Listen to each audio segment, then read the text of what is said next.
तेज प्रताप यादव जी किस संदर्भों में बोलते हैं, उनके पास बोलने का कोई संदर्भ नहीं है। और सबसे बड़ी बात क्या है कि इस देश के अंदर जो लोग वास्तविक रूप में देशद्रोह का काम करते हैं, उसके खिलाफ बोलने की हैसियत तेज प्रताप को नहीं है।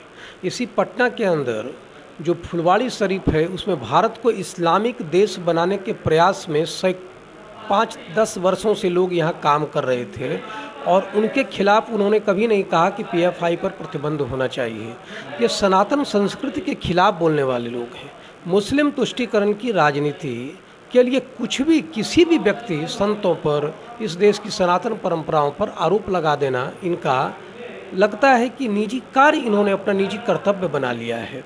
इसीलिए इस बात को समझिए कि तेज प्रताप यादव बोले या राजद का कुनबा बोले या जदयू का कुनबा बोले या कांग्रेस का कुनबा बोले या कोई भी व्यक्ति बाबा का विरोध कर रहा है, तो आप इस बात को समझिए कि वह मुस्लिम तुष्टीकरण की राजनीति को और मजबूत करने में जुटा हुआ है।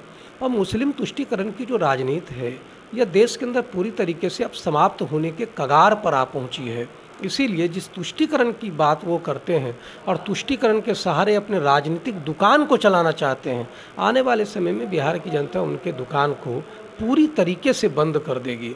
और जहाँ तक राष्ट्रद्रोह का मामला है, तो राष्ट्रद्रोह का मामला ऐसे संतों पर बयानबाजी करने वाले लोग स्वयं ही राष्ट्रद्रोह के कटघरे में आ जाते हैं। राष्ट्रद्रोह कौन कर रहा है, इस निश्चित तौर पर इस बात को समझना चाहिए। अच्छा, ये तो नहीं है सर कि 20% को खुश करने के चक्कर में ऐसा मामला उठा रहे हैं? तुष्टीकरण की राजनीति है। आज़ादी के बाद से कांग्रेस ने इसी देश के अंदर देश की सनातन परंपरा को पूरी तरीके से मृतप्राय हो जाए, इसके लिए एक अभियान चलाया था।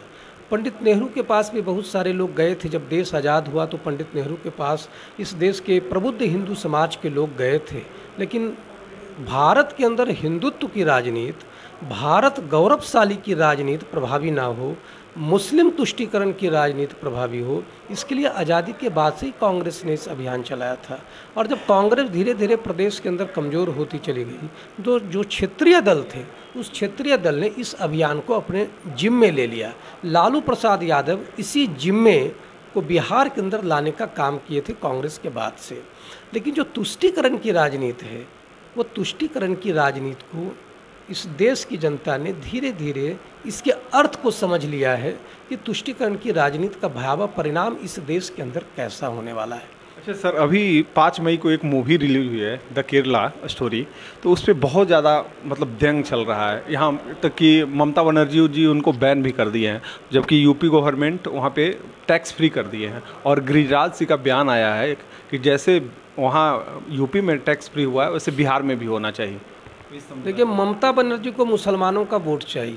ममता बनर्जी से मेरा अनुरोध है कि जिस तुष्टीकरण की वो नायिका बनना चाहती हैं, निश्चित तरीके से उनको इस्लाम धर्म स्वीकार करके नायिका बनने का प्रयास करना चाहिए। और इस देश के अल्पसंख्यकों को भी लगेगा, मुसलमानों को भी लगेगा कि इस्लाम धर्म स्वीकार करके इस्लाम की बात ममता बनर्जी करती हैं, तो उन्हें भी प्रसन्नता होगी। आप इस बात को समझिए कि ममता बनर्जी ऐसा क्यों करती है। जो 2-2.5 करोड़ वहाँ मुस्लिम बंगाल के अंदर रहते हैं, तो उसको खुश करने के लिए ममता बनर्जी तकरीबन हिंदू समाज का अपमान करती है। इसके पहले भी संसद में ममता बनर्जी ने गाय के मांस को खाने की बात कही थी और अपने मौलिक अधिकार की बात कही थी। जब गाय हत्या पर प्रतिबंध लगने की बात हो रही थी सदन में, तो इसी ममता बनर्जी ने कहा था कि मेरे मौलिक अधिकार का क्या होगा। तो निश्चित तौर पर इस बात को समझिए कि मुसलमानों को प्रसन्न के लिए, अल्पसंख्यक तुष्टीकरण की राजनीति की पराकाष्ठा के लिए ममता बनर्जी किसी भी हद तक गिर सकती है। मेरा अनुरोध है कि उनको इस्लाम धर्म स्वीकार करके, मौलवियों के साथ इस्लाम धर्म का अनुसरण करके, उसकी जानकारी लेकर के इस्लाम धर्म के प्रचार अभियान में जुट जाना चाहिए। अभी आज के डेट में सर, जैसे हमारे मुख्यमंत्री जी जो हैं, जो उड़ीसा गए हैं, इस दौरे पर गए हैं, तो ये क्या दर्शाता है सर आने वाला? वह घूम रहे हैं। कन्फ्यूशियस ने एक बार कहा था कि एक समय आता है व्यक्ति के जीवन में जब उसको भ्रमण की इच्छा होती है। नीतीश कुमार को इस उम्र में भ्रमण की इच्छा हो रही है। अच्छा, ये भी तो नहीं है सर कि वो बनना चाहते हैं पीएम तो सब जगह कनेक्ट होकर जा रहे हैं। देखिए, कहीं पे निगाहें, कहीं पे निशाना है। वो कोई जब इस बिहार की जनता उनको प्रधानमंत्री के तौर पर नहीं देखना चाहती है, तो अन्य प्रदेश की जनता उनको प्रधानमंत्री के तौर पर कैसे देखेगी। इसीलिए एक बहाने से वो घूम रहे हैं, लोगों को कह रहे हैं, और उनको मन के अंदर तो इच्छा खुद को प्रधानमंत्री बनने की है, लेकिन एक बहाने से लोगों को कह रहे हैं कि हम लोग एकजुट हो जाइए, हम लोग एकजुट हो जाइए। अरे एकजुट हो जाने से कुछ नहीं होता है। जिस दल को वो एकजुट करने के प्रयास में जुटे हुए हैं, उस दल का आधार उस प्रदेश में धीरे धीरे स्वयं ही खिसकता जा रहा है। नीतीश कुमार का आधार पूरी तरीके से खिसक गया है, और जिससे भी वो मिल रहे हैं, जिस दल से, प्रदेश में आज उनकी स्थिति देख लिए। ये लोकसभा का चुनाव है, देश को बचाने का चुनाव है, और भारत की सरकार ने 1914 में जब नरेंद्र मोदी की सरकार बनी, तो उसने भारत को आंशिक तरीके से जो मुस्लिम राष्ट्र इन लोगों ने बना दिया था, उससे निजात दिलाने का काम भारत के प्रधानमंत्री ने किया है।